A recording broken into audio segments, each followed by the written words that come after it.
Sit on your throne of power and glory and dispense wisdom and blessings to your people. In the name of Jesus, your Son, our Lord, we pray. What is the gift of Jesus? The main gift of Jesus to us is peace. John 14:27, peace I leave with you, my peace I give you. I do not give to you as the world gives. Do not let your hearts be troubled, and do not be afraid. Ang centerpiece po ng mga katuruan ng Panginoong Jesus tungkol sa kapayapaan. If you're going to analyze a major theme of the Lord's messages, it's about peace. Kaya siya nagpagaling ng mga may sakit, kaya siya nagpalaya sa mga masasamang espiritu, kaya siya nagtuturo ng lahat ng magagandang asal ay para sa ating kapayapaan. He wants us to have a heart that is untroubled, unafraid, unruffled. But how can this happen? When the Lord was born, angels came down to earth and sang glorious songs. Luke 2:13-15. Suddenly a great company of the heavenly hosts appeared with the angel, praising God and saying, Glory to God in the highest heaven, and on earth peace to on whom His favor rests. Isang uri ng kapayapaan ang ibinibigay ng Diyos Ama sa langit sa pamamagitan ng Panginoong Jesus. But this peace is not for the whole world, not for everyone, but for select individuals.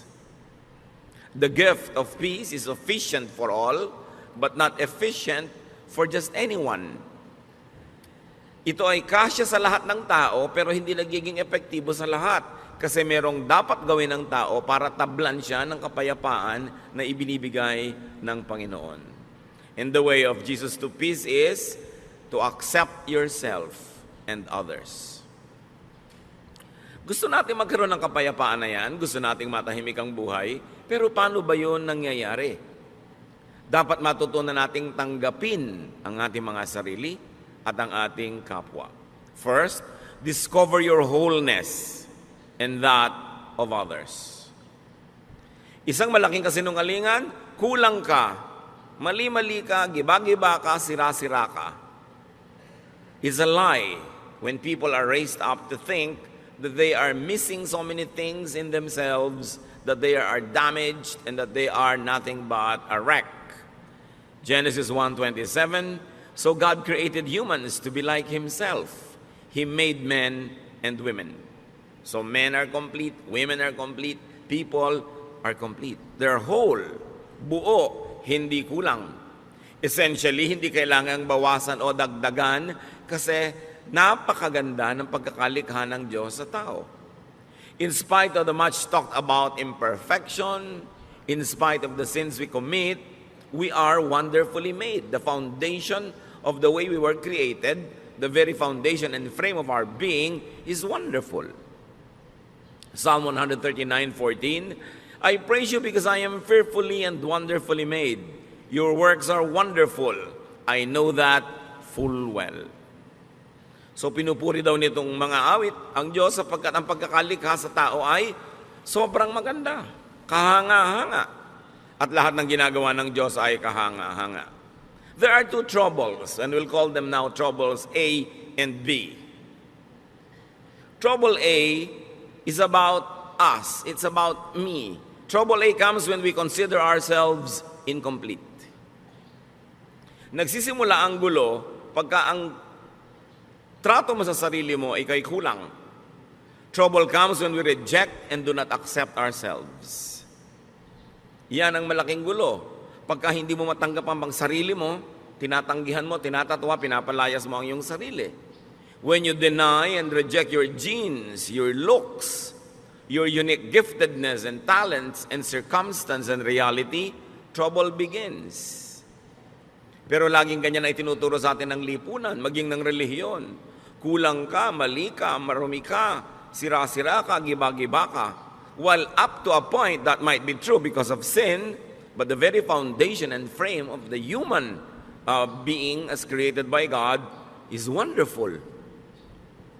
Trouble comes when we forcefully change ourselves to suit misapplied standards and oppressive expectations. When you're always made to conform. Nakikita ninyo sa kahit sa mga subject sa schools, may mga subject na scientific, may mga subject na creative, may mga subject na physical tulad ng PE, may mga subject na naka-incline sa mga numbers, meron naman sa mga social skills.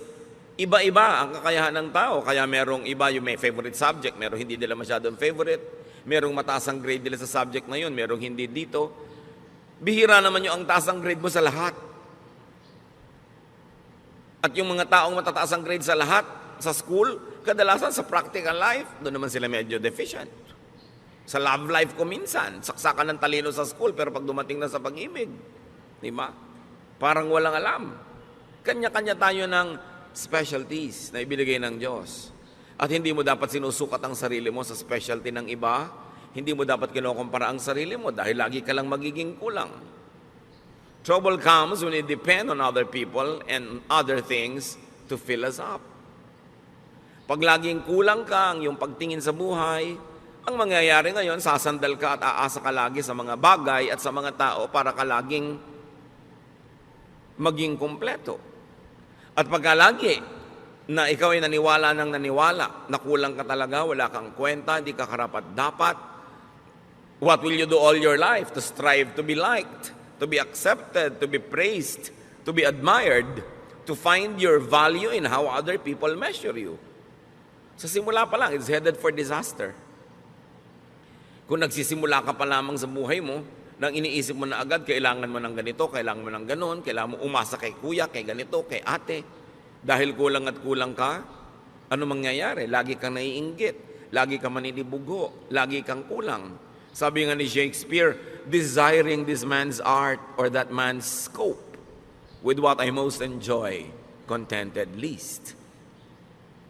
Lagi mong hinahangad yung talento ng iba, galing ng iba, yaman ng iba, at hindi mo makita yung mabuti tungkol sa iyong sarili. So ang lagi mo na lamang hinihingi sa mga tao, come into my life, change me, complete me, fill me, make me whole. At yan ang fantasy ng romance. When a girl is made to feel that she is nothing but a missing rib that has to be found. When a man is always to be made to feel that he has a missing rib that he has to find to complete him. As we have always emphasized, union in marriage makes you one with somebody in a partnership. But even before that partnership, even you don't have that partnership, you are one, you are whole, you are not one half. Yan ang fantasy ng romance and sometimes yan din ang fantasy ng religion. No? Nakalahati ka lang. No, nilikha ng Diyos ang tao buo. Kahit si Adan nilikha niyang buo. Sabi lang ni Lord, it's not good that he's alone. Bigyan ng kasama para mag-enjoy. Pero isa siyang taong buo. Hindi niya kailangang umasa sa ibang tao para sa kanyang pagiging buo. Anong nagiging bunga pagka tayo ay laging umaasa sa iba? Dependence. And dependence brings about addiction. Kaya yung mga taong emotionally weak, mai-in-love sa isang tao, siyempre sa simula maganda yung pag-iibigan, pero kahit yung minahal niya naging monster na, naging halimaw, inaabuso na siya, kinakawawa, binubugbog, hindi siya makaalis. Kasi addict na siya. Kailangan ko ang tao to feel me, para niya ako pasayahin. Kailangan ko siya lagi. At pag lagi mong kailangan ng tao, what does it lead to? Possessiveness. And of course, possessiveness is caused by jealousy. Or it brings about further jealousy. Kaya yung mga taong sobrang kailangan ng kapwa-tao, seloso. Huwag kang tumingin sa kanya. Huwag kang makikipag-usap doon. Sa akin lang, sa akin lang. Kasi pag nawala ka sa buhay ko, hindi ako mabubuhay. Isang malaking kasinungalingan. Pinanganak nga, wala yung taong yan eh. At kung yung kinahuhumalingan mo ngayon, na-meet mo nung 18 ka o 24, anong ginawa mo bago mo siya na-meet? Hindi ka buhay? Buhay ka nun. Mabubuhay ka before a romance, without a romance, or after a romance. Huwag kayo masyadong nagpapaulol sa mga fantasy ng mga Valentine's cards. No? Kaya ka nagiging dependent sa tao. And when you're always jealous, you become fearful. And because this person, no matter what he does or she does, cannot really give you what you want, because what you want does not exist. It's a fantasy. You will always have frustration. Kaya ang saya-saya nitong bride, blushing bride, marching down the aisle para ikasal. After 3 months, nagngangal-ngal na. Hindi niya maibigay sa akin ang aking pangangailangan. Yun, ang tingin mo sa tao mo, taga-fill sa iyong pangangailangan. Di ba? Magngangal-ngal ka sa harap ng lahat. Dahil hindi na-fill ang iyong expectation. It leads to a fruitless and endless search. And it leads to a symbolic hell or evil spirits in your life. Trouble B is about the other person. Remember yung trouble A, kulang ako, punuin mo ako, kailangan kita. Trouble B naman comes when we consider others, especially people close to us, as incomplete and substandard. Daddy, kulang ka. Husband, kulang ka. Kailangang punuin kita. Wala kang utak. Ako ang may utak. Ilalagay ko yung isip ko sa loob ng utak mo. Diba? Wala kang diskarte. Ako meron. Hindi ka marunong. Ako meron. Ito ang lagi natin ginagawa sa mga partner. Ginagawa ng parents sa mga anak. Anak, hindi mo alam kung anong bagay sa'yo. Huwag kang mag-aral niyang arts. Walang pera dyan. Pity. No? Yung marunong pa yung magulang doon sa anak kung ano yung gusto ng anak. No? Lagi natin sabihin, akong nakakalam niyan, hindi ikaw. Ang mga sons and daughters, marunong pa rin sila sa magulang nila. Dapat ganitong palakad ng bahay natin, ganitong palakad ng ating mga pamumuhay. Mga kapatid na hindi magkasundo. No? Dahil dapat ganito ka, kamukha kita. Mga magkakaibigan. Huwag mong kainin yan. Ang kakainin natin, yung gusto ko ang tama. Kulang ka, ako puno, pupunang kita. Another lie. Kasi kung puno ka, puno rin yung kapwa mo. Trouble becomes when we reject them or accept them only partially. Mahal mo lang yung anak mo kung kamukha mo. Mahal mo lang yung anak mo kung yung mga talent niya, gusto mo, pag iba na yung talent niya, ayaw mo na siya. So hahanap ka na ibang anak na paborito na kamukha mo. Trouble comes when we fill other people with ourselves. Hindi dapat ganyan ang kulay na isinusuot mo. Dapat ganito. Hindi dapat ganito. Dapat yung standard ko. Now, when we are raising children, that's all right to set standards. Kasi blanco sila, walang kaalam-alam. Pero oras na yung tao na de-develop na yung personality, we allow them to be how God wanted them to be. Kung paano sila nilikha ng Diyos. Kung ano yung talentong ibinigay sa kanila, yun ang dapat natin silang bigyan ng laya na hanapin nila. Yung kanilang buhay doon sa talento, sa hilig, sa galing na ibinigay sa kanila ng Diyos. Trouble becomes when we force them to change to suit our taste. And all of this, major issues happen between husband and wife. Ang pag-aasawa ay isang walang patakarang pagtanggap. Hindi siya isang reformatory institution na iibahin kita. Babaguhin ka ng aking pag-ibig. Sa teleserye lang yon, walang nagbabago. So kung hindi mo gusto yung buong-buong tao, wag mong pakasalan, inaasahan mong mababago mo. Ngayon kung nagbago siya dahil siya ay naging sumusunod rin sa Diyos, nagkusa, bonus. Pero hindi mo kayang baguhin ang isang tao. Yung let me change you, let me fill you, let me refit you to fit my fantasy. You know what's wrong with that? There will be domination. Dodominahin mo ang iyong kapwa. Because for you naman na there should be conquest. Therefore, there will be colonization. You colonize the other person's brain with your thoughts. Gusto mo mag-isip siya tulad mo. Gusto mo thoughtful siya sa ganitong bagay. Hindi niya kakalimutan ng ganitong bagay. Hindi siya maalalahanin. Although it's not an excuse, pero generally speaking, di ba, mas mahilig yung mga babaeng makaalala ng mga anniversary, mga birthday, pati sa iksi na mga relasyon ngayon, monthsary na lang Kasi baka hindi na makaabot ng anniversary na isang taon. Weeksary, no? Baka mamaya may hoursary pa. So, mas particular talaga yung mga babaeng maalalahanin. Lagi na lang gusto maalala yan ni husband. Although, mag-effort naman yung mga husband maalala. Pero dapat mong tanggapin na iba ako, iba siya. Maalalahanin ako, siya hindi. Pero may iba siyang katangian. Pag gusto mong baguhin ang kapwa mo para maging kamukha mo, kamutin lahat ng kati mo sa buhay kung saan siya makati, di ba gagamitin mo lang siya, hindi mo siya tinatanggap bilang tao. And this is the problem in marriage. Because the moment you try to dominate another person, natural instincts will surface. There will be resistance, rejection. There will even be subversion. Laging gustong-gusto mo, ganito siyang oras umuwi. Laging ginagabihan, talaga lang to subvert you para hindi ka makapanaig. Idine-defend kasi nung tao yung kanyang sariling pagkatao. There will be defense. And sometimes there will even be offense. Therefore, warfare.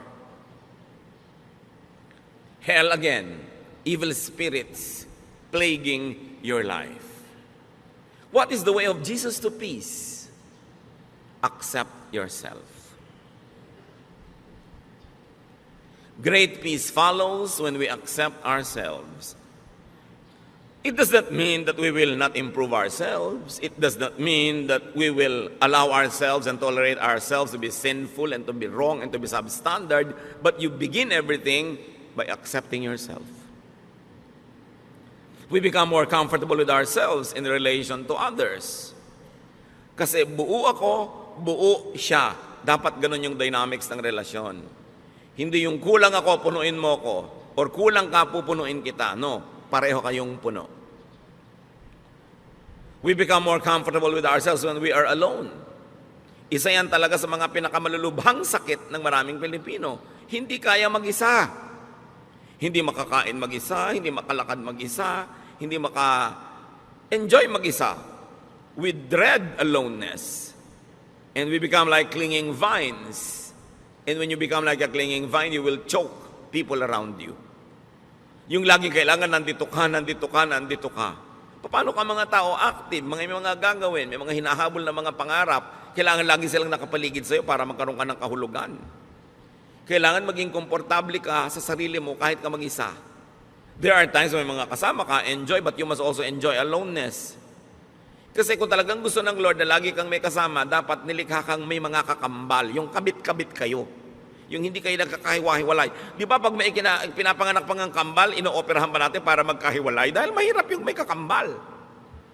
Ngayon, kung may kakambal ka emotionally, hindi ka na inom ng masarap na inumin kung hindi mo kasalo sa iisang straw ang kung sino man. Di ba, miserable ka nun.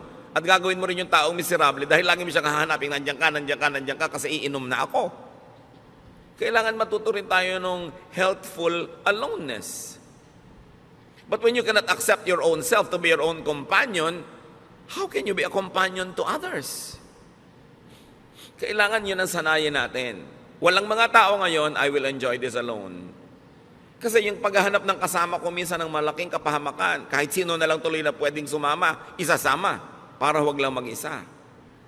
Self-acceptance is the foundation of self-love and self-appreciation. Hindi yan masama. Anong sabi ng Panginoong Hesus sa Mark 12:31? Love others as much as you love yourself. No other commandment is more important than this. So we are not being forbidden to love ourselves, but we are only being reminded, yes, love yourself, but in the same way, love others also. Huwag yung love yourself lang and forget others. At hindi naman love others only and forget yourself. Pareho yun na mali. Irespeto mo ang kapwa mo, irespeto mo rin ang sarili mo. Hindi naman yung binabastos ka na, ang respeto mo pa. Hindi ka na nire-respect. Mahal mo ang sarili mo tulad ng pagmamahal mo sa iba. Why? Because you cannot give what you do not have. How can you understand others when you don't understand yourself? How can you be kind to others when you're not kind to yourself? How can you love others when you don't love yourself? Self-acceptance is the foundation of self-tolerance. At mahirap to be intolerant to your own self. May mga tao, lactose intolerant. Hindi sila pwedeng uminom ng gatas. Kung intolerant ka sa sarili mo, yung sarili mo hindi mo matanggap, hindi ka pwedeng mapag-isa, ano mangyayari? And self-acceptance is the foundation of genuine self-forgiveness. Many people cannot forgive others because they also never forgive themselves. So, pinahihirapan nila ang sarili nila, pinahihirapan din nila ang kanilang kapwa. Self-acceptance is the foundation of healthy autonomy. Ang tao dapat masarap na may kasama, masarap na kasama, pero pwede ring walang kasama. Kasi kasama mo ang Diyos. Kahit kailan hindi ka pwede mag-isa. Kasi tinitirhan ka ng Espiritu ng Diyos. Kumisan nga, lagi ka may kasama, hindi ka na tuloy magkaroon ng oras sa makipagsarilinan sa iyo ang Diyos dahil laging may abala. Laging may iba. We should learn healthy autonomy. When we accept ourselves, when we realize our wholeness, we do not excessively depend on and attach to people and things. We socialize, we enter relationships for additional enjoyment, for mutual upliftment, not for dependence. Dapat papasok ka sa relasyon, makikipagnobyo ka, mag-aasawa ka, makikipagkaibigan ka, hindi para ka may sandalan, at hindi rin para meron kang buhatin. Pareho kayong nakatayong mag-isa, nabubuhay, gumagawa ng paraan, naghahanap buhay, nag-aaliw sa sarili, nagpapasaya sa sarili, nagpo-produce sa mga bagay. Tapos, you share for enjoyment. You share for additional happiness and additional joy and pleasure. Pero hindi ka nakikipagrelasyon para kasumandal o sandalan. Nagtutulungan kasi pampadagdag sa buhay. You are a whole, wonderful. You are an individual, an autonomous unit.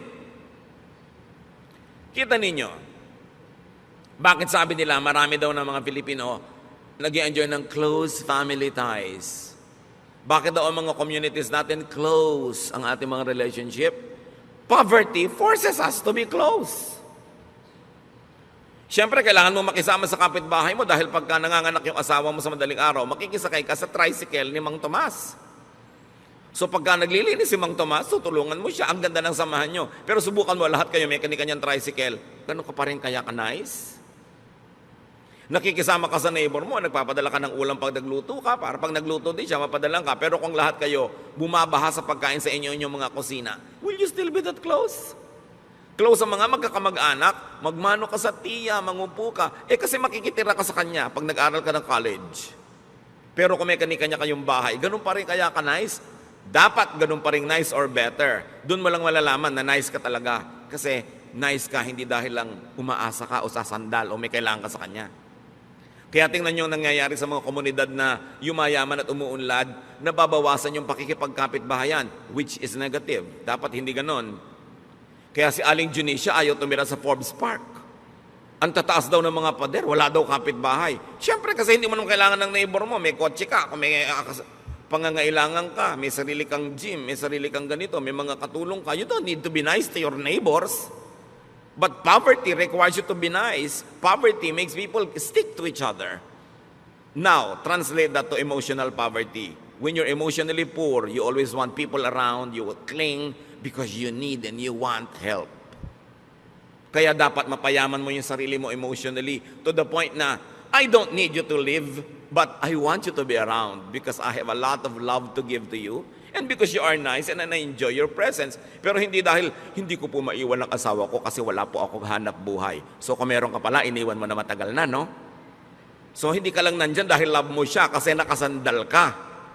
So ina-advise ko nga kahit sa mga babae, magnegosyo kayo, maghanap buhay kayo, para kung talagang hindi nyo matiis, binubusan kayo ng kumukulong tubig, pinapakuan kayo sa inyong bungo, ginagapos kayo sa langgaman, malayasan nyo. Hindi ako makalayas dahil wala akong kakainin, wala akong gagasin, so hindi mo lang kanyan dahil mahal mo kasi dependent ka. At kung economically, dapat autonomous ang tao, dapat autonomous ka rin emotionally. Hindi ibig sabihin, magpapader ka na, hihiwalay ka na dahil hindi mo na kailangan. Pero pagka hindi mo kailangan yung neighbor mo, tas hindi ka pa rin nagpader, nakikipagmabutihan ka pa rin, ibig sabihin, genuine. Yung pakikipagmabutihan mo, walang ulterior motive. Kaya sobra ang pakikisama system natin sa Pilipinas kasi umaasa tayo sa kapwa. Kaya tingnan nyo yung mga financially independent, hindi na masyadong nakikisama. Kasi hindi ka na nila kailangan. Pero hindi yun ang dapat mangyari. Hindi kita kailangan, pero nakikisama pa rin ako sa iyo kasi nice ako talaga at nice ka rin naman at mas masarap yung buhay na magkakasama tayo. Yun yung si Adan it's not good to be alone. Pero pwedeng alone. In other words, people are additions to our happiness, not a wall to lean on. Kung yung titingnan yung mga asawa, kamag-anak na nandyan lang kasi dapat kong asahan. Strive to be autonomous. At saka yung mga asawang babae na walang ka-income pero tumanda na kayo, nagka-losyang-losyang sa pagtatrabaho sa bahay, ang totoo niyan, dapat binibigyan kayo ng allowance ng asawa nyo na inyo talaga. Di ba? May allowance sa mga bata, but ang wife walang allowance. Ang ibinibigay mo, pamalengke. That's for all. Yung siya, paano? Di ba? Tapos birthday niya, reregaluhan mo pa ng magandang kaldero para maipagluto ka na naman niya ng masarap. Bibigyan mo ng kalan, ng refrigerator. Ang wife, pang nireregaluhan, yung pang kanya, hindi yung pang lahat. Kasi regalo mo rin sa sarili mo yun kung kalan. Diba? Kailangan yung pang kanya. At kung sasabihin, ako naghahanap buhay, subukan yung mga wives, huwag kayong gumawa sa bahay. Kung may isuot yung mga asawa nyo pagpasok sa opisina, kumedat ng pagkain, siya ang magbayad ng mga Meralco, pumila sa mga bayarin na tubig, subukan nyo. Kaya dapat yung mga wives, may sariling allowance yan. Para hindi naman kung bigla gusto kayong layasan, walang pamasahe. Gusto magpakamatay, hindi makabili ng lason. Kasi talagang walang kapera-pera. You should strive to be autonomous. So that you say, husband, I stay because I like, not because I need you. Not because I depend on you. It's a distorted kind of relationship. So poverty reduces people. Emotional poverty also reduces people. Kaya dapat pinapaunlad mo yung buhay mo economically, pinapaunlad mo yung buhay mo emotionally, kaya mong tumayo sa sarili mong mga paa kasi nilikha ka ng Diyos buo. Tingnan niyo yung babae na nakapanayam ng Panginoon sa balon. Paborito kong karakter na to kasi yung buhay niya talagang tayo yun John 4:15-18.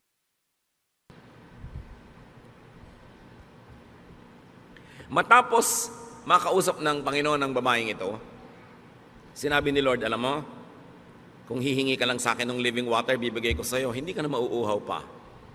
The woman said to him, Sir, give me this living water so that I won't get thirsty and have to keep coming here to draw water. He told her, Go, call your husband and come back. I have no husband. She replied. Jesus said to her, You are right when you say you have no husband. The fact is, you have had 5 husbands, and the man you now have is not your husband. What you have said is quite true. Bakit inungkat ng Panginoon yung tungkol dito sa mga lalaki sa buhay ng babaeng ito? Kasi sabi ng babae, bigyan niyo po ako ng living water. Yung hindi na ako mauuhaw uli. I want this living water so I won't have to be thirsty again. So the Lord had to tell her what she did not need. The point Jesus was making, the woman had been deceived into believing that she was incomplete and that she needed men to complete her. Sabi niya, gusto mo maging complete? Tanggalin muna natin yung mga abala sa utak mo. Tawagin mo yung asawa mo. Wala po ako asawa. Tama ka. Kasi yung 5 lalaki nagdana sa buhay mo, hindi mo mga asawa. At yung lalaki ngayong nasa buhay mo, hindi mo rin asawa. Bakit ang dami mong lalaki sa buhay? Kasi akala mo, hindi ka mabubuhay ng walang lalaki. Kaya nakaka-anim ka na. 30 years from now, siguro magiging 4 na po na yan.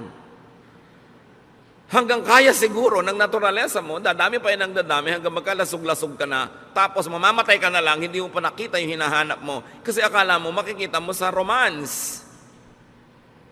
Sabi niya, ang tunay na kailangan mo, nasa kalooban mo lang, kailangan mo ma-rediscover dahil yung tubig na yun, nasa loob mo, bukal. Tanggalin mo yung bara para bumalong, lumabas yung tubig, at hindi ka na mauuhaw kahit kailan. Huwag kang umigib kung kani-kaninong balon, sumalok kung saan-saang ilog, kasi lagi ka lang mauuhaw. Because you think that you need people to fill you, it leads to addiction, and it becomes hell. Iba-iba lang tayo ng mga addiction. Yung iba ang addiction nila, bag. Umaapaw na yung bahay nila, wala ka na matulugan sa dami ng bag ni Mrs. No? Hindi na sila makapamili ng masarap na pagkain dahil puro bag. Kung pwede lang sanang isigang, iihaw, ilagay ang mga bag na yan. Busog pati kapitbahay. Iba-iba lang. Si Mr. naman, kung minsan ng addiction, kung barel o belt o pomada, no? Kung ano man yon. Kanya-kanya tayo ng mga addiction. There's a sense of incompleteness. An addiction to things and to props and to money.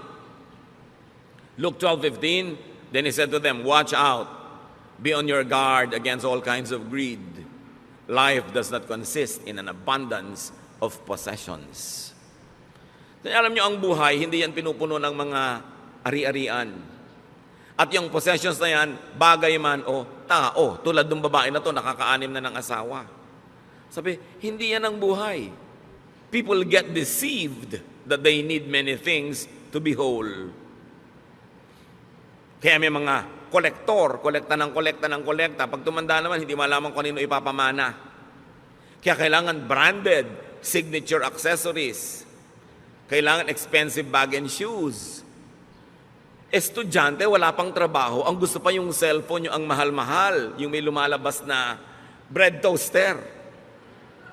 Anak, wala ka pang kita. Ang yabang-yabang mo na. Tapos yung kayabangan mo, mga estudyante rin tulad mong wala rin kita. Ba't mo kailangan yan? Para kasikat? Marami mga tao, kailangan naman nila bahay. Kailangan ganda-gandang bahay. Napunta na sa bahay lahat ang kinita. Wala nang pinuntahang iba. O kotse. O kuminsan naman, hindi ka masaya sa height mo. Talaga naman kahit na madapa ka na, high heels. Kulang pa yung heels dun sa takong, kailangan lagi pa na mag-heels sa toes, kaya talaga nakatungtong ka na halos sa isang hollow blocks. Hindi ka na makalakad.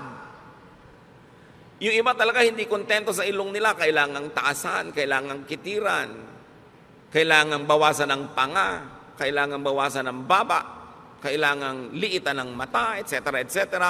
Laging kulang. Sign that you don't accept yourself. Ngayon, hindi naman masama yung up to a point, a little improvement here and there, pero nanganib na yung buhay mo at namatay ka na sa operating table dahil bina-vacuum ang mga body parts mo, parang dangerous na yun. Ano sabi niya sa 1 Peter 3:3-4? Don't depend on things like fancy hairdos or gold jewelry or expensive clothes to make you look beautiful. Kita nyo yung look. Actually, hindi ka beautiful, you only look beautiful. Sabi niya, be beautiful in your heart by being gentle and quiet. This kind of beauty will last, and God considers it very special. O huwag niyo namang lihim tanggalin yung mga baon-baon yung hikaw. Hindi naman masamang maglagay, pero sabi, huwag niyong iasa ang kagandahan niyo dyan sa mga yan. Kayo, maganda na yung karakter nyo, meron pa kayong konting pampa-enhance, nice. Pero kung nagiging mitya na ng inyong buhay, ang hirap-hirap magbayad at hulugan, titigilan nyo ang mga kahangalan na yan. So, ganoon. Alam nyo, ang tunay na magandang babae, sabi, yung mabini, yung banayad at tahimik. So, anong tawag sa mga madadaldal at maiingay na babae? Bahala kayo. Di ba? Sabi, ang kagandahan niya nandyan, yung matining ang loob, matibay ang loob, maganda ang kalooban. Yan ang gandang pinapahalagahan ng Diyos at yan ang gandang hindi kumukupas, hindi na-i-snatch, hindi nananakaw at hindi huhulugan sa Bombay. Sabi, kailangan ganyan na tinitingnan mong beauty. Timpladong katahimikan. 1 Timothy 6:8-10. So we should be satisfied just to have food and clothes. Ibig sabihin, we should be satisfied with basic things. People who want to be rich fall into all sorts of temptations and traps. Yung rich, pwede niyong palitan ng people who want to be beautiful or sexy or fairy white, o kaya people who want to be tan. Lahat ng gusto niyong palitan sa inyong sarili fall into all sorts of temptations and traps. They are caught by foolish and harmful desires that drag them down and destroy them. The love of money, or you might say the love of other props, the love of cosmetic surgery, causes all kinds of trouble. Some people want money so much that they have given up their faith and caused themselves a lot of pain. Kung kailangan, tanggapin mo yung sarili mo. Kung may konti ka lang may improve na hindi sobrang magastos, hindi dangerous to your health at easy to maintain, pwede. Pero kung magiging pasanin mo sa buhay, yung sa dami ng operasyon mo sa mukha, tawang-tawa ka na, sabi mo pa. Kasi hindi ka makatawa dahil mapipilas yung pisngi mo, parang kawawa ka naman. Diba? Yung hindi ka na makahinga dahil sobrang diliitan na yung butas ng ilong mo. Dati isang hinga mo lang kahit 1 week na oxygen, nasa lungs mo na. Ngayon, hirap na hirap kang suminghap. Para ka ng bisugo na tinanggal sa tubig. Ang hirap naman nun. Diba? So dapat yung easy to maintain. Kung yung kung ano pinaglalalagay mo sa loob ng katawan mo, tapos pagka lumilindo, lumilipat-lipat kung saan-saan, nakakaiba-iba korte ng katawan mo. Tapos, wala namang maawa sa'yo. Ang totoo, halos walang maawa, although kawawa. Kasi alam niyo yung iba kung dinaawa, inggit. Kasi naglagay ka, nadaig mo sila kahit sandali lang, kaya ikikriticize ka. Kung gumanda ka naman bigla na gano'n, pag-uusapan ka, hindi naman ganyan ang itsura niya. Tingnan mo yung litrato niya noong high school. Yung, ilalagay pa sa Facebook, yung litrato mo talaga noong high school. Bistong-bisto ka na parang airport tarmac talaga yung ilong mo noon. So, maawa sa sarili. You know? Do not make and do not allow people to think that they are incomplete and that they need you to be whole. So una, huwag mong papaniwalain ang sarili mo na kulang at kailangan mong iba para to be whole. Yung iba sobrang pinapamiserable na yung mga unmarried people, akala nila ang complete lang yung married. Paano yung unmarried? Kabyak? Kaputol? Kaya yung kabyak, dinedefine natin yung sa kasal, kabyak ng partnership. Hindi siya isang kabyak na tao.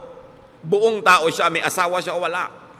Pero sumasali siya sa isang partnership kung saan siya nagiging kabyak ng partnership na yon, which is God glorifying and which to most people is suited and nice. But not for all. So pagka pinressure nyo ang inyong sarili, mga kapatid, na laging punuin kayong sarili nyo dahil sa sinasabi ng mundo, sinasabi ng advertising, sinasabi ng mga kung sino-sino, this will pressure and tire you. Pagka rin meron kayong laging pinasandal sa sarili nyo, di na kayo makakapahinga. This will disempower them also. Kaya yung mga hindi makakain habang wala yung husband, bakit dala ba niya ang lalamunan mo? Diba? Yung ano yan blackmail para umuwi ka sa oras, which is good, nag-asawa ka rin lang, uwiin mo na maaga para sabay kayo, pero hindi naman yung talagang nakaabang doon at may kandila pa to make you feel guilty dahil wala ka pa. Paano kung talagang wala ka pa, may kailangan kang gawin? Minsan yan mga blackmail na lang no? Minsan, ang sarap siyempre nung family, kumakain lagi sabay-sabay, very ideal, parang sine. Pero sa tunay na buhay, siyempre may nata-traffic, may nag-overtime, merong may kailangan gawin, it can be very oppressive pag laging gusto nyo yung mga ganun seremonya. Masarap yun paminsan-minsan at pag natural at likas, pero pag pilit na, it becomes oppressive. Pag laging ganun ang pamamalakad mo sa iyong pamilya, anong gusto ng mga anak mo lahat? Makawala, mag-asawa ng maaga, tumakas, para lumaya. Kasi maraming opresyon. So, parents, spouses, do not drill into people's minds that they are incomplete, that they are defective or unfit or ugly or poor. Alam niyo kung sino gumagawa nun? Advertising. Hindi dapat ginagawa yun ng magulang. Kulang ka, kailangan mo itong produkto namin. Kaya mga magulang, ganito lang ang grade mo, ganyan lang ang grade mo. Kung nakikita nyo that they're doing their best, meron sila sigurong ibang kakayanan. Huwag silang paghanapan ng wala sa kanila. So, to have peace, accept others. Romans 15:7, accept one another, just as Christ accepted you. Kung paano ko tinanggap ng Diyos, warts and all, walang patakaran, buong pagtanggap, ganun daw ang gawin mong pagtanggap sa kapwa. But instead of accepting others, we insist on reforming them. It's God's work, not our work. And we reject them when they don't comply with our specifications. Kaya marami mga tao, lumalaki sila emotionally sick because their own parents reject them. They are compared with another sister or a cousin or a classmate or a neighbor, and they feel rejected. And once rejected, people also tend to reject others because they become defensive. Kaya ang dami mga tao emotionally poor. Kaya yung mga nare-reject na ganyan, meron lang isang magpakita ng konting kabaita na regaluhan ng chok ng 3 araw na sunod-sunod na in love na. Paano? Uhaw na uhaw sa acceptance. Bakit yung maraming mga anak nahuhumaling sa mga kabarkada? Because they are accepted. Madalas naman kasi yung basis ng acceptance nila, mali, no? Kahit ano na lang, mas baliw ka nga, mas accepted ka, mas sikat ka. That's a wrong kind of acceptance. But nevertheless, what does it tell us? Our kids want to be accepted. Kaya ayaw umuwi. Gabi na, kung pwede na lamang na bukas na umuwi. At pag liwanag, gusto na lumipad at mawala. Maybe they don't feel accepted at home. Kasi gusto mo may anak ka na maiparada sa community, maipagyabang. Hindi mo tanggapin, mahalin, linangin yung anak mo kung ano man siya. 1 Corinthians 7:7, sabi ni Paul, I wish that all men were as I am, but each man has his own gift from God. One has this gift, another has that. Sabi niya, kung ako lang masusunod, gusto ko lahat kayo katulad ko Pero, di naman pwede yun. Bawat isa, may kani-kanyang tinanggap sa Diyos na kakayanan. At kung ang Diyos sa kanyang karunungan ay piniling ibigay sa iyo kakayanan A, therefore, wala sa iyo yung kakayanan B, sa iba naman yun ibibigay. Pero pag hinahanap mo yung B kay A, ang gulo ng mundo. The tendency is for us to want to make all others conform to our mold. Kaya marami mga asawa, iniiwan ng asawa nila kasi hindi nila tinatanggap yung asawa nila kung ano man yung asawa nila. Laging gusto nila maiba. Ganun siya Accept individual and personal differences. At kung hindi ka masaya sa talent ng anak mo, ng asawa mo, ng kapatid mo, accept the other ableness.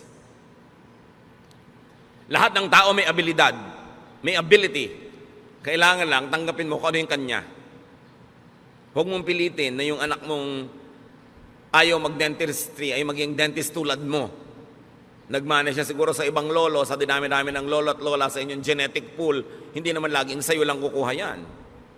Romans 14:1, accept him whose faith is weak, without passing judgment on disputable matters. Here, sabi, accept religious differences. Accept spiritual differences. Not everybody is as mature as you. Not everybody has the same tendencies to apply a biblical verse the same way as you do. Sabi dito sa Romans 14:1, tanggapin niyo yung pagkakaiba-iba maging sa inyong spiritualidad. Hindi pwedeng uniform. Kasi iba-iba nga ang tao, iba-iba ang fingerprint. Romans 12:10, love each other and honor others more than you do yourself. So, find, accept, celebrate, and honor the true, the good, and the beautiful, so to speak, in every person. Bakit hahanapin mo yung iba, yung wala? I-emphasize mo yung napapangitan ka, may maganda sa kanya. Acceptance of others is the foundation of love,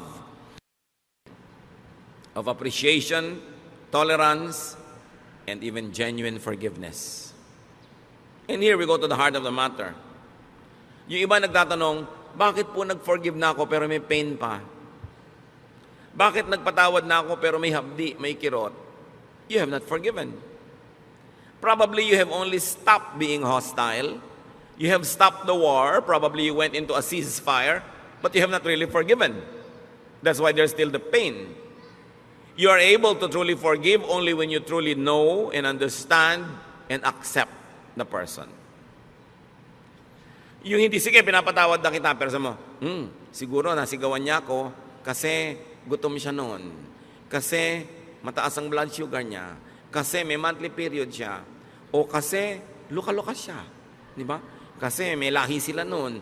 Kasi genetically, ganito sila. Nung naintindihan mo siya, doon mo ka ngayon huhugot ng pagpapatawad.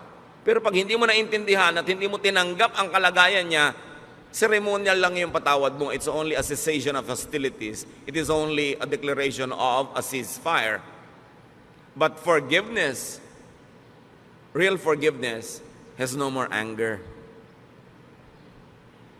Well, you can be cautious. Hindi naman ibig sabihin you forgave, you forgot to be cautious na. You might want to avoid being the victim again because you're cautious, but no ill feelings. Siguro iiwasan mo na maulit o mabigyan siya ng chance ulitin yon, pero wala ka ng hapdi kasi naunawa. Kaya maraming magulang, kahit ang tingin ng mga ibang tao sa anak nila kriminal, mahal pa rin nila. Hindi, ang bait-bait ng anak ko. Kasi pinapanganak pa lang yon, pinaglilihi pa lang, tinanggap na talaga nung ina ko yung buong pagkatao ng anak. Kaya pagka halimbawa, ang sungit-sungit ng anak, kasi alam niyo nung bata, nahulog yan sa duyan. Nahulog lang, naging ganyan. Galing sa 7th floor. Okay. So, naintindihan ko yung anak ko. So, intindihin nyo. Kaya hindi halos maubos ang pagpapatawad ng magulang sa anak kasi iniintindi. Kasi tinatanggap. So, kung may papatawarin kayo, huwag lang sabihin, sige, papatawarin na kita, tama na, tigil na. Unawain nyo yung buong dahilan kung ba't niya nagawa yung nagawa niya. At pag naunawa nyo yun, baka maawa pa kayo, mamahalin nyo pa. Ganun ang pagpapatawad ng Diyos. Dahil kilala tayo ng Diyos, alam niya yung genetic makeup natin, alam niya yung emotional and chemical situation ng buhay natin the moment that we run short of God's glory. That's why God understands, God forgives, and God loves. Kaya ang sabi, as God forgives you, you forgive one another. Para hindi yung nagpatawad ka kunwari, pero may dala ka pa rin dito, nakabaon. Pagka nakante, pagka na-provoke, lumalabas uli. Kasi hindi nang unawa. That is why many people forgive yet remain angry. There is no acceptance of the other person. Therefore, no forgiveness. Therefore, no peace. Ang tunay na pagpapatawad nangyayari lang pagka tinanggap mo at doon ka lang nagkakaroon ng tunay na kapayapaan. How does that happen? How to get on the Jesus way of peace through acceptance of self and others? Now, this teaching is not easy to understand or follow. It takes a new mindset to appreciate and obey this. Hindi ka makakapagpatawad, hindi ka makakatanggap ng kapwa hanggang hindi mo iniiba ang korte ng iyong utak. So how do you get God's peace? Through acceptance of yourself and others. Change your mind. It happens in the mind. Change the way you think.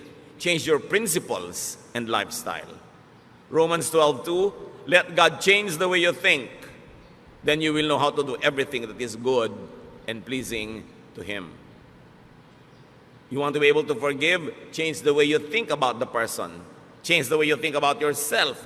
Change the way you think about what proper is and what it is not. Change the way you think about your expectations. Accept the person as you would accept yourself. Then you will begin to understand and you will have the power to forgive because it comes from deep understanding. Anong reaction ng mga tao noon kay Jesus sa kanyang mga turo na to? Pinoy, tinuturo niya, love your enemy, feed your enemy, forgive. Mark 1:27, the people were so amazed that they asked each other, what is this? A new teaching and with authority. Ya, iba to kakaiba. Libong taon na yung relihiyon nila, hindi naman sila natahimik. Kaya sabi niya, iba to. May kapangyarihan ang kanyang mga sinasabi. It's a new way of thinking. That's why it's a New Testament. That's why it's a new covenant. Matthew 18:3, and He said, I tell you the truth, unless you change and become like little children, you will never enter the kingdom of heaven. So you might want to apply that to eternal security and salvation and exemption from hell. Apply it as much as you want. But I suggest that you also apply it this way, that unless you begin to think in a new way, you will never enjoy heaven on earth. You will never have paradise. You will never have peace. If you insisted on thinking the old way, you can never have the peace that Jesus wants you, because it is a new arrangement, a new idea that requires a new mindset. To have heaven, peace, contentment, rest, one has to be a child again. One has to restart from the beginning. One has to be reprogrammed. In a manner of speaking, one has to be born again. To rediscover, revive, and nourish God's reign in his or her heart. Kailangan madiscover mo uli yung sarili mo na, oo nga pala, doon sa kaloob-looban ko, ako'y isang buong tao. Nilikha sa wangis ng Diyos. Na ang Espiritu ng Diyos ay nananahan sa akin. Ba't kailangan kong humanap ng pag-ibig, ng pagmamahal, ng kasiyahan sa iba? Kailangan munang pumasok ako sa loob ko. I must travel into me, discover what God has placed there, nourish it, and let it sustain me. And when I'm already overflowing with love and kindness and goodness, because I've already known and accepted myself, and I know God is in me, then I will socialize with people, I will relate with people, because in that case, I will be full of kindness, not just full of wicked expectations. That I am full, and the other person is full, and I respect his fullness, and we're together to have a better life, because together we can make a beautiful world. But I will not intrude into and colonize this world to make it beautiful in my terms. Pagka ganun ang iyong asal, people will love to have you around. and you will love to be around people. So change your mind unto peace and restfulness.